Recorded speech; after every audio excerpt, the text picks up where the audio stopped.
이 새벽 예배의 자리로 나오신 모든 성도님들을 주님의 이름으로 환영하며 축복합니다. 다 함께 사도신경 낭독하심으로 신앙 고백 드리겠습니다. 전능하사 천지를 만드신 하나님 아버지를 내가 믿사오며 그 외아들 우리 주 예수 그리스도를 믿사오니 이는 성령으로 잉태하사 동정녀 마리아에게 나시고 본디오 빌라도에게 고난을 받으사 십자가에 못 박혀 죽으시고 장사한 지 사흘 만에 죽은 자 가운데서 다시 살아나시며 하늘에 오르사 전능하신 하나님 우편에 앉아 계시다가 저리로서 산자와 죽은 자를 심판하러 오시리라. 성령을 믿사오며 거룩한 공예와 성도가 서로 교통하는 것과 죄를 사하여 주시는 것과 몸이 다시 사는 것과 영원히 사는 것을 믿사옵나이다. 아멘. 다 함께 찬송가 302장 내 주 하나님 넓고 큰 은혜는 찬송하시겠습니다.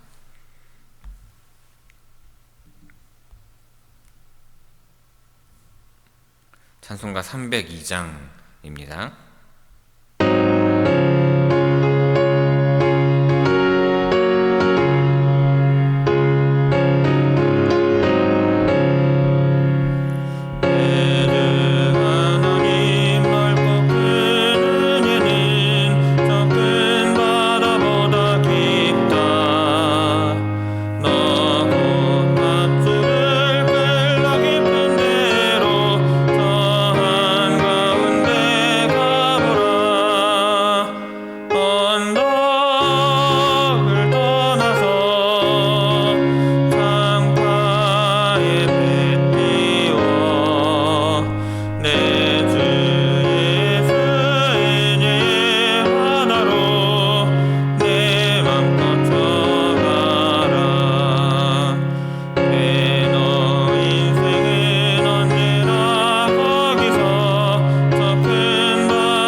새벽 우리에게 주시는 하나님의 말씀은 구약성경 열왕기상 15장 1절에서 8절까지의 말씀입니다.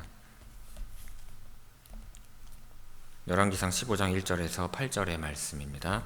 제가 봉독하겠습니다.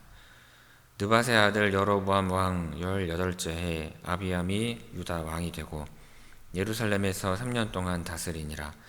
그의 어머니의 이름은 마아가요 아비살룸의 딸이더라.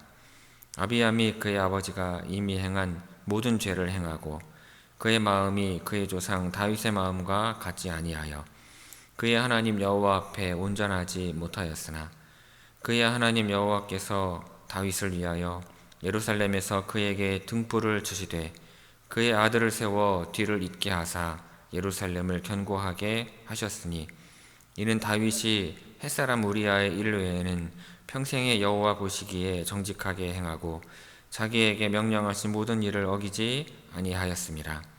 르호보암과 여로보암 사이에 사는 날 동안 전쟁이 있었더니 아비암과 여로보암 사이에도 전쟁이 있으니라. 아비암의 남은 사적과 그 행한 모든 일은 유다 왕 역대지락에 기록되지 아니하였느냐. 아비암이 그의 조상들과 함께 자니 다윗성에 장사되고 그 아들 아사가 대신하여 왕이 되니라. 아멘. 이 새벽 말씀을 통해 주시는 은혜가 충만하게 임하기를 바랍니다.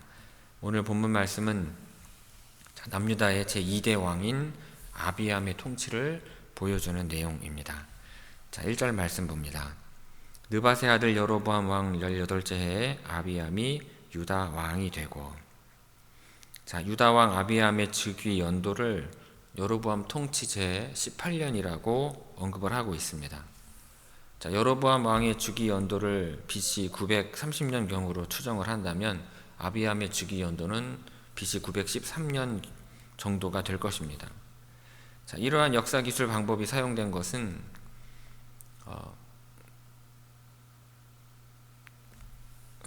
그 당시에는 이외에 달리 역사를 객관적으로 기술할 방법이 없었기 때문이기도 하지만 남유다와 북이스라엘의 역사를 독자들로 하여금 서로 비교하게 하려는 저자의 의도가 반영된 것이기도 합니다. 이와 더불어 이러한 역사 기록은 남왕국 유다나 북왕국 이스라엘이 근본적으로 별개의 나라가 아니라 하나님의 백성으로 부름받은 한 민족이라는 것을 보여주는 것이기도 합니다. 남유다의 2대 왕이 된 아비암은 르호보암의 맏아들이 아니라 르호보암이 특별하게 여기는 부인의 장자였을 뿐입니다. 당시 르호보암에게는 25명의 처첩들과 그 사이에서 태어난 25명의 아들들이 있었습니다. 그 가운데 장자도 아닌 아비암이 남유다의 왕위를 이어받았다는 것은 르호보암이 아비암의 어머니였던 마아가를 편애하였다고 볼 수 있는 것입니다. 2절 말씀 봅니다. 예루살렘에서 3년 동안 다스리니라. 그의 어머니의 이름은 마아가요 아비살롬의 딸이더라. 아비암의 실제 재위 기간이 무척 짧았음을 알 수 있는데 그 이유까지 알 길은 없습니다. 하지만 그 부친이 행한 모든 죄를 범하고 그 마음이 조상 다윗의 마음과 같지 아니하며 하나님 앞에 온전치 못한 점에 대한 심판의 의미가 내포된 것으로 생각해 볼 수 있습니다. 여기서 아비살롬은 압살롬의 이름을 늘린 형태입니다. 다윗에게 반역했다가 죽임당한 그 압살롬이 맞습니다. 그렇다면 이 마아가는 압살롬의 딸이 아니라 손녀로 보는 것이 타당합니다. 이 마아가는 실제로 압살롬의 딸 다말과 기브아 사람 우리엘의 사이에서 태어난 손녀이기 때문입니다. 그런데 이 딸로 번역된 이 단어는 딸만을 의미하지 않고 손녀 또는 후손을 가리킬 때도 사용되는 단어이기 때문에 번역상의 차이로 이해하시면 될 것 같습니다. 3절 봅니다. 아비암이 그의 아버지가 이미 행한 모든 죄를 행하고 그의 마음이 그의 조상 다윗의 마음과 같지 아니하여 그의 하나님 여호와 앞에 온전하지 못하였으나. 3절부터 5절까지는 아비암의 통치에 대한 열왕기 저자의 종합적인 평가를 보여주고 있습니다. 아비암이 단순히 부친이 행한 죄를 반복할 뿐만 아니라 그의 전반적인 삶의 자세가 하나님의 법을 준행하는 것보다 우생을 숭배하고 하나님 앞에 범죄하는 방향으로 치우쳐 있다는 것입니다. 열왕기 저자가 지적하고 있는 르호보암의 구체적인 죄는 통치 기간 중 전국의 우상 숭배를 만연시킨 것입니다. 그런데 아비암 역시 부친 르호보암의 전례를 따라 통치 기간 중 우상 숭배를 지속했음을 지적하고 있는 것입니다. 4절 봅니다. 그의 하나님 여호와께서 다윗을 위하여 예루살렘에서 그에게 등불을 주시되 그의 아들을 세워 뒤를 잇게 하사 예루살렘을 견고하게 하셨으니. 자, 이 4절은 3절과 연결지어서 아비암이 용서받을 수 없는 우상 숭배의 죄를 지었음에도 불구하고 하나님께서 놀라운 은혜를 베푸셨음을 보여주고 있습니다. 하나님께서 남유다의 왕조를 계속 유지시키셨던 것은 남유다의 왕들이 하나님 보시기에 왕이 될 자격을 갖추었기 때문이 아니라 다윗과 맺은 언약이죠. 다윗의 위를 영원히 견고하게 하시겠다는 언약을 성실히 이행하신 결과인 것입니다. 자, 예루살렘에서 그에게 등불을 주시되 라는 말씀에서 등불은 유다 왕조를 이을 후계자를 가리키는 말입니다. 하나님께서는 솔로몬의 죄악을 징계하시되 왕권 자체는 파하지 않으시고 한 지파를 주어서 다윗 왕조의 명맥을 유지시키겠다고 약속하셨습니다. 바로 이 언약이 솔로몬의 뒤를 이은 르호보암에 이어서 아비암에게서도 동일하게 이루어지고 있는 것입니다. 자, 아비암이 3년이라는 짧은 기간이나마 남유다의 왕으로서 통치할 수 있었던 것과 왕조가 교체되지 않고 그의 왕위를 아들 아사에게 넘길 수 있었던 것은 전적으로 다윗과의 언약을 성실히 지키시는 하나님의 은혜인 것입니다. 자, 이러한 말씀을 통해서 북이스라엘이 우상 숭배에 대한 징계로 왕조가 자주 바뀌었던 반면에 남유다는 왜 동일한 범죄를 저질렀음에도 불구하고 단일 왕조를 유지할 수 있었는지에 대한 정확한 이유를 알 수 있는 것입니다. 자, 북이스라엘은 약 250년 동안 무려 9개의 왕조가 이제 등장하는 극심한 혼란을 겪었으나 남유다는 약 400년 동안 오직 다윗의 후손들이 그 나라를 이끌어 왔던 것입니다. 자, 5절 봅니다.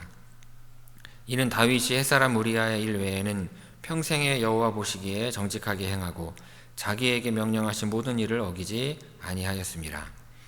자, 햇사람 우리아의 일은 아시다시피 다윗이 바세바의 간음을 숨기기 위해 그녀의 남편이며 자신의 충직한 신하였던 우리아를 죽인 일을 가리킵니다. 다윗이 왕의 신분을 이용하여 남편이 있는 여인을 범한 것도 하나님 앞에서 명백한 범죄였지만 더욱 심각한 것은 그 범죄를 숨기기 위해 충성을 다해 전쟁에 임하고 있는 신하를 죽였다는 사실입니다. 이것은 자신이 왕이라는 사실만 염두에 두었을 뿐 이스라엘이 하나님의 통치를 받는 나라라는 사실은 잊어버린 처사입니다. 자신이 스스로 모든 것을 해결하겠다고 하는 교만의 결과인 것입니다. 다윗은 이 일을 비록 철저히 회개하기는 했으나 이 범죄에 대한 징계로 말미암아 바세바와의 사이에서 얻은 아들은 잃게 되었고 그의 일생이 지워지지 않는 오점을 남기게 되었습니다. 자, 여호와 보시기에 정직하게 행하고 라는 말씀은 다윗이 자기의 판단에 옳은 것이나 다른 사람들이 보기에 옳은 것을 행한 것이 아니라 하나님께서 옳다고 여기시는 바를 꿋꿋이 행했음을 보여주는 것입니다. 자, 바로 이러한 다윗의 신앙적인 태도가 하나님으로부터 인정을 받아서 열 왕들이 따라야 할 표준으로 다윗의 삶이 제시되고 있는 것입니다. 자, 모든 일을 어기지 아니하였음이라는 말씀은 그가 일생 동안 왕의 신분을 내세워 교만했던 것이 아니라 하나님께서 명령하신 모든 것을 적극적으로 수행함으로써 하나님의 종으로서의 본분을 다했다는 것입니다. 자, 1절부터 5절까지의 말씀 우리 함께 읽도록 하겠습니다. 1절에서 5절까지의 말씀입니다. 느밧의 아들 여로보암 왕 18째 해에 아비암이 유다 왕이 되고 예루살렘에서 3년 동안 다스리니라. 그의 어머니의 이름은 마아가요 아비살롬의 딸이더라.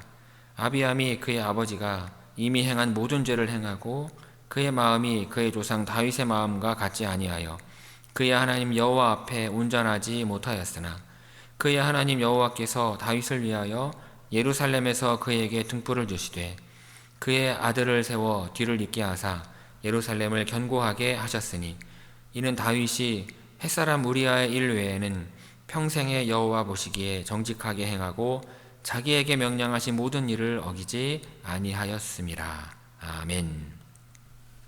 이어서 6절, 7절 말씀 봅니다. 르호보암과 여로보암 사이에 사는 날 동안 전쟁이 있었더니 아비암과 여로보암 사이에도 전쟁이 있으니라. 아비암의 남은 사적과 그 행한 모든 일은 유다 왕 역대지략에 기록되지 아니하였느냐.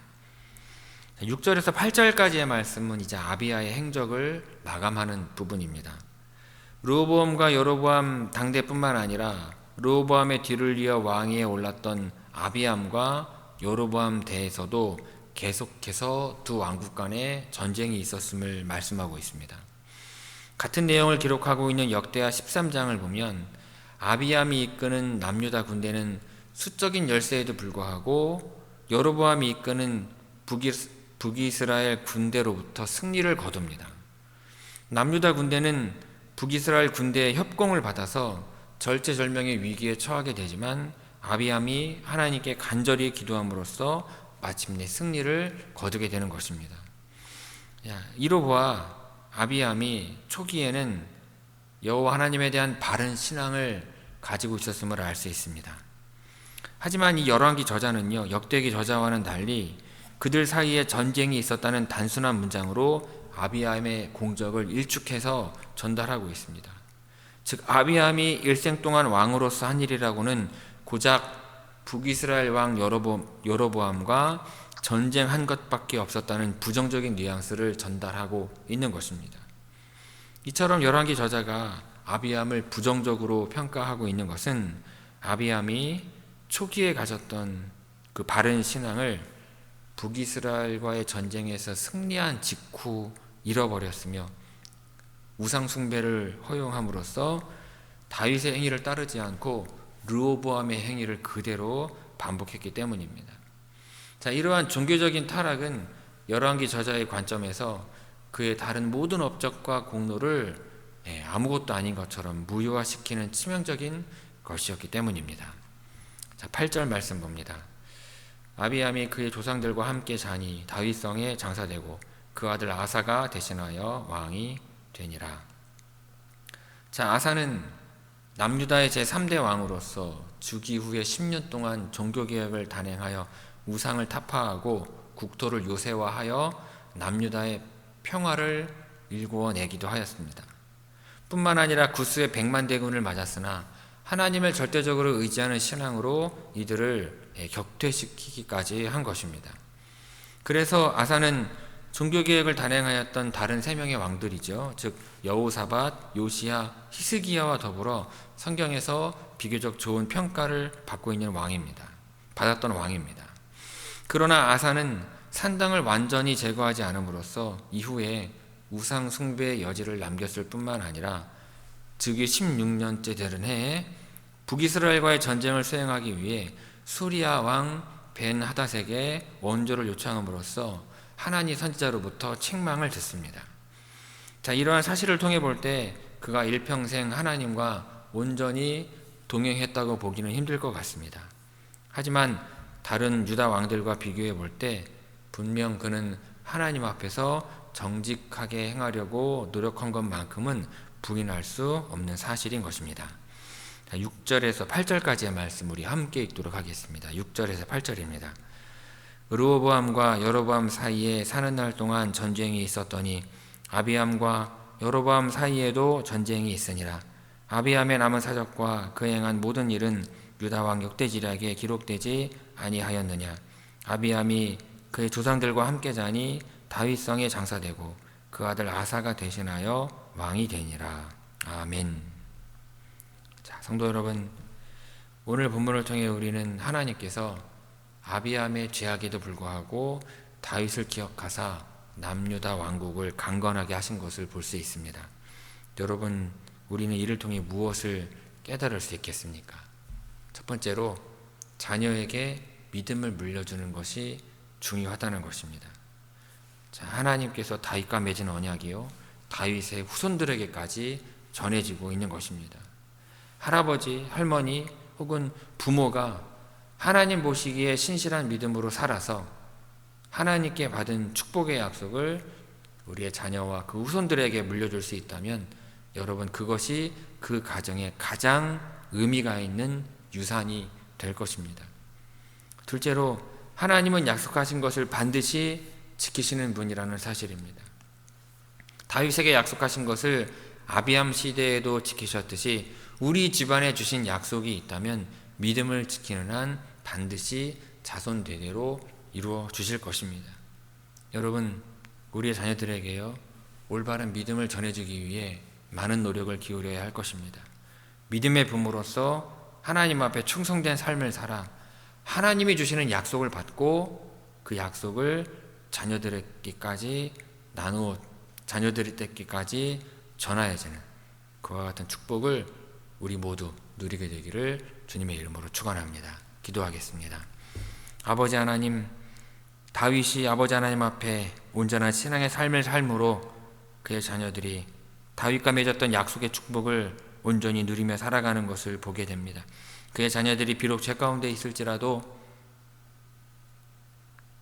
그 약속을 신실하게 지키시고 이어가시고 이루어주시는 말씀 보면서 하나님, 내가 아버지 하나님 앞에 온전하고도 신실한 믿음의 삶을 살아 우리가 하나님 아버지 앞에 복된 약속을 받게 하옵시고 그 복된 약속이 우리 자손 대대 가운데에 이어지는 축복이 우리의 모든 가정과 우리의 모든 자녀들에게 우리 모든 후손들에게도 있게 하여 주옵소서. 치유의 복과 은총이 우리의 자녀와 후손들에게도 이어지게 하옵시고 회복의 은총이 나 자신뿐만 아니라 우리 자녀들에게도 이어지게 하여 주옵소서. 이 시간도 주 앞에 나온 모든 성도들의 가정과 자녀들 가운데 함께 하실 줄 믿사옵고 예수님의 이름으로 기도 올리옵나이다. 아멘. 하늘에 계신 우리 아버지여, 이름이 거룩히 여김을 받으시오며 나라가 임하시오며 뜻이 하늘에서 이루어진 것 같이 땅에서도 이루어지이다. 오늘 우리에게 일용할 양식을 주시옵고 우리가 우리에게 죄 지은 자를 사하여 준 것 같이 우리 죄를 사하여 주시옵고 우리를 시험에 들게 하지 마시옵고 다만 악에서 구하시옵소서. 나라와 권세와 영광이 아버지께 영원히 있사옵나이다. 아멘.